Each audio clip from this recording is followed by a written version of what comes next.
ఇప్పుడు చంద్రబాబు గారు మళ్ళీ సెకండ్ ఫేజ్ భూసేకరణకు స్కెచ్ వేస్తున్నారు.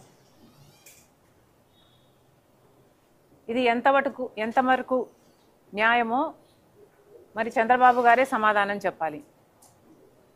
54,000 ఎకరాలను మీరు అమరావతి కోసమని తీసుకొని దాంట్లో ఏమాత్రం డెవలప్మెంటు చూపించకుండానే సెకండ్ ఫేజ్గా 44,000 ఎకరాలను తీసుకోవడానికి సిద్ధపడ్డారు.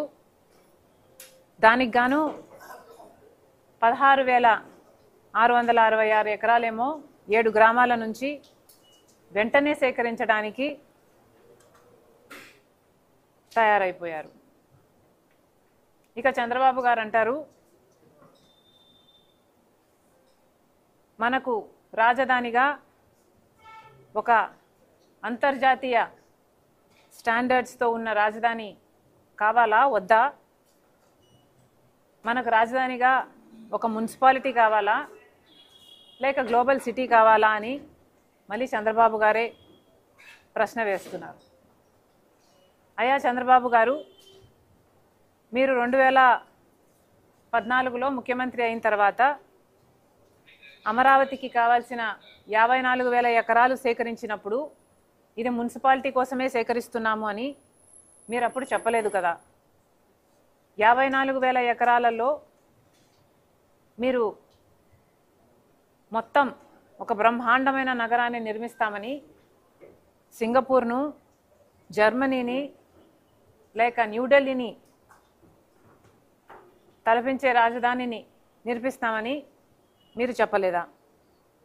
ఈ 54,000 ఎకరాలలోనే అన్ని రంగాలకు అమరావతిని ఒక హబ్గా చేస్తామని, ఒక గ్లోబల్ సిటీగా చేస్తామని చంద్రబాబు గారు చెప్పలేదా? మరి ఇప్పుడు ఈ 54,000 ఎకరాలకు అసలు విలువే లేనట్టు, ఈ 54,000 ఎకరాలైతే అసలు సరేపోనట్టు, ఈ 54,000 ఎకరాల్లో అయితే కేవలం ఒక మున్సిపాలిటీ మాత్రమే కట్టగలము, మనం ఒక గ్లోబల్ సిటీ కట్టుకోవాలి అంటే ఇంకా భూమి కావాలి అని ఇప్పుడు 11 ఏళ్ల తర్వాత మీరు మాట్లాడుతున్నారు అంటే 54,000 ఎకరాలు, వాటిలో 34,000 ఎకరాలు ఇచ్చిన రైతులు మరి ఇప్పుడు మిమ్మల్ని ఏమనుకోవాలి? వాళ్ళందరినీ మీరు వెన్నుపోటు పొడుస్తున్నట్టు కాదా? ఇప్పుడు కొత్తగా సేకరించే భూమి సేకరించకపోతే అసలు ముందు సేకరించిన భూమికి అసలు విలువే లేనట్టు మీరు మాట్లాడుతుంటే మీరు మానసికంగా రైతులని భయపెట్టే లేకపోతే బ్లాక్మెయిల్ చేస్తున్నట్టుగా మీకు అనిపించటం లేదా? చంద్రబాబు గారు సమాధానం చెప్పాలి. అసలు చంద్రబాబు గారు ముఖ్యంగా సమాధానం చెప్పాల్సింది 54,000 ఎకరాలు ఫస్ట్ ఫేజ్లో భూమి సేకరించారు. అందులో మెజారిటీ 34,000 ఎకరాలు సంబంధించి రైతుల దగ్గర నుంచి మీరు తీసుకున్నారు. ఇంకో 20,000 ఎకరాలు ప్రభుత్వ భూములు ఉన్నాయి. మరి ఈ భూమి అంతటిని ఏం చేశారు? మొన్న నారాయణ గారు అయితే ఒక ఇంటర్నల్ మీటింగ్లో ఫస్ట్ ఫేజ్లో సేకరించిన 54,000 ఎకరాలకు గాను ఇప్పుడు మిగిలింది కేవలం ఒక 700 ఎకరాలు మాత్రమే అని చెప్పారట. 54,000 ఎకరాలు ఏమైనట్టు? అసలు రిటర్నబుల్ ప్లాట్లుగా ఈ 54,000 ఎకరాలలో మళ్ళీ రైతులకి ఎంత ఇచ్చారు? ఇన్ఫ్రాస్ట్రక్చరు, మౌలిక సదుపాయాలు వీటన్నిటికీ కలిపి ఎంత పక్కన పెట్టారు? ప్రభుత్వ అవసరాల కోసమో లేక ప్రభుత్వ వ్యవస్థల కోసమో ఎంత కేటాయించారు? ఇక ప్రైవేట్ రంగంలో ఎవరికి ఎంత కేటాయించారు? ఈ సంస్థలన్నిటికీ కలిపి ఎంత పెట్టుబడులు ఎక్స్పెక్ట్ చేస్తున్నారు? ఎంత పెట్టుబడులు ఎక్స్పెక్ట్ చేసి వీళ్ళకి ఆ భూములను కేటాయించడం జరిగింది?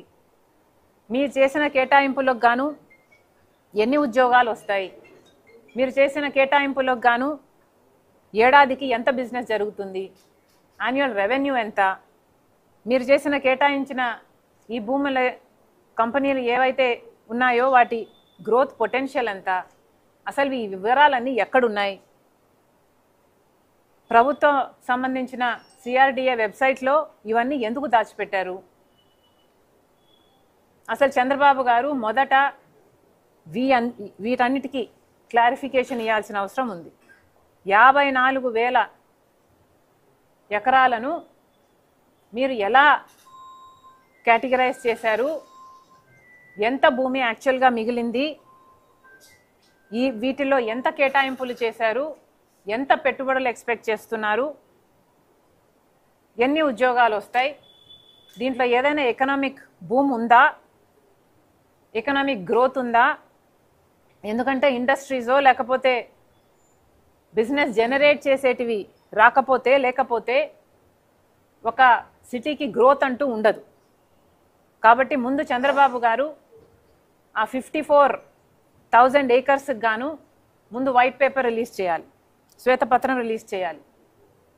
అసలు ఈ డీటెయిల్స్ అన్నీ కామన్ మ్యాన్కి కానీ అపోజిషన్ పార్టీస్కి కానీ తెలియకుండా ఎందుకున్నాయో చంద్రబాబు గారు చెప్పాల్సిన అవసరం ఉంది.